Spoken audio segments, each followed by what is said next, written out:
All right, let's talk about a different kind of battlefield. It's one that exists inside of us. It's not about loud explosions or anything like that, but more about those quiet internal struggles. You know, the daily fights against these invisible forces that just seem to drain our energy and our will.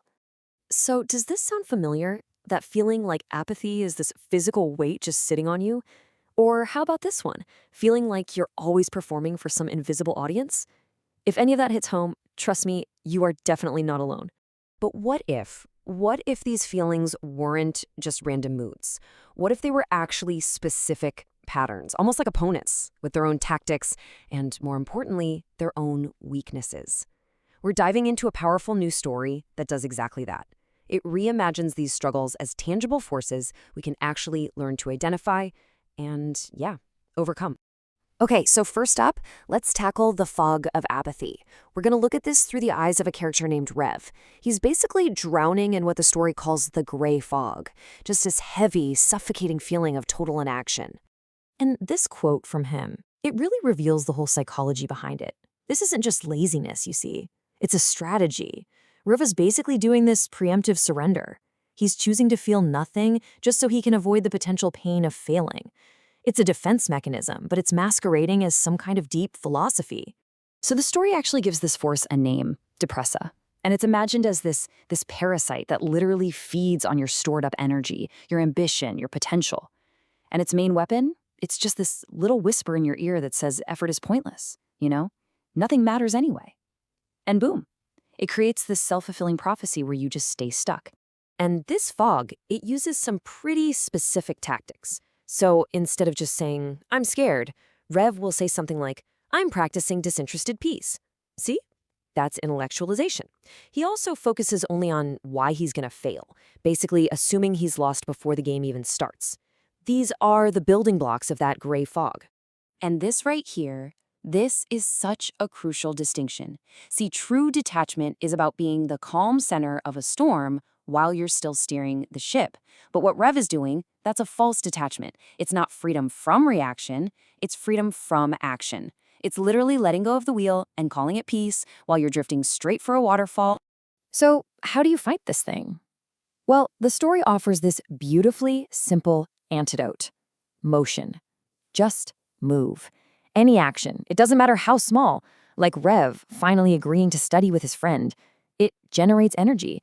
It creates a little spark. That spark creates heat, and that heat starts to burn away the fog. Simple as that. All right, so let's see how this builds. We're moving from that internal fog to something more external, performance. Imagine we're at a party. It's the classic stage for what this story calls the Hall of Mirrors, that constant pressure to live your life like you're performing for other people. And at the core of this whole thing is a real psychological concept called the imaginary audience. It's that nagging, persistent feeling that you're always on a stage, right? That every move, every word, every single post is being scrutinized. And what happens? Well, it turns life from an experience you're supposed to live into a show you have to produce. I mean, this quote just perfectly captures the absurdity of it all. Someone is literally watching a digital recording of a moment that is happening live, 5 feet away from them. Think about that. The reflection, the recording, has somehow become more compelling, more real than the actual person right there. And this leads to a split, right? A split between our real self and what the story calls the synthetic self. You know, that perfectly curated online persona. The problem is, this synthetic self, it runs on likes and external approval, and man, is it exhausting to maintain. And then when you log off, you're just left feeling hollow because that digital avatar has sucked up all your energy. So what's the way out? Well, it's simple, but it's also pretty profound. Stop performing and just start being. You know? Choose a real conversation over a perfectly crafted post. Choose being present over putting on a performance.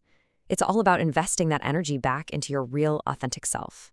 Okay, so from individual performance, let's scale up to the group. What happens when our emotions get all swept up in a crowd?